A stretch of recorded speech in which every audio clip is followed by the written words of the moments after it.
নতুন সরকারের জন্য থার্ড টার্মিনাল চালু করা সবচেয়ে বড় চ্যালেঞ্জ হবে, কোনো সন্দেহ নেই। এই টার্মিনাল চালু করতে সমাধান করতে হবে নানা সংকট। সবার আগে বিদেশি অপারেটর নিয়োগ করতে হবে। যেহেতু জাপানের সঙ্গে বনিবনা হয়নি অন্তর্বর্তী সরকারের, তাই নতুন সরকারকে একেবারে শুরু থেকে শুরু করতে হবে। বিদেশি অপারেটর নিয়োগে দিতে হবে ওপেন টেন্ডার। এরপর প্রতিযোগিতা করে যারা এগিয়ে থাকবে তাদের হাতে তুলে দিতে হবে আধুনিক এই টার্মিনাল।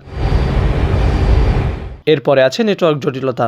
যেহেতু থার্ড টার্মিনালে নেটওয়ার্কের কোনো ব্যবস্থাই নেই, তাই সেটাও আমলে নিতে হবে মন্ত্রীদের। এছাড়াও গ্রাউন্ড হ্যান্ডলারি নিয়োগ নিয়েও আছে জটিলতা। বিমানকে 2 বছরের জন্য এই দায়িত্ব দেওয়া হলেও তা নিয়ে অসন্তোষ আছে এয়ারলাইন্স ও যাত্রীদের। আর দুদকের 4000 কোটি টাকা আত্মসাতের মামলা তো আছেই।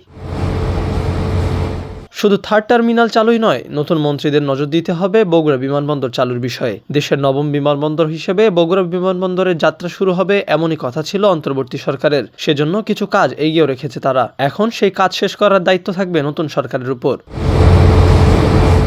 এছাড়াও সিভিল এভিয়েশন 2 ভাগ করা, দেশের অন্য বিমানবন্দরগুলোর সক্ষমতা বাড়ানো, নতুন বিদেশি এয়ারলাইন্স আনা, বিমানের বোয়িং ডিলের মতো কঠিন চ্যালেঞ্জ আছে তাদের সামনে। আর এসব কাজ সামলাতে দীর্ঘদিন পরে বেসামরিক বিমান ও পর্যটন মন্ত্রণালয়ের দায়িত্ব পেয়েছেন 2 জন মন্ত্রী।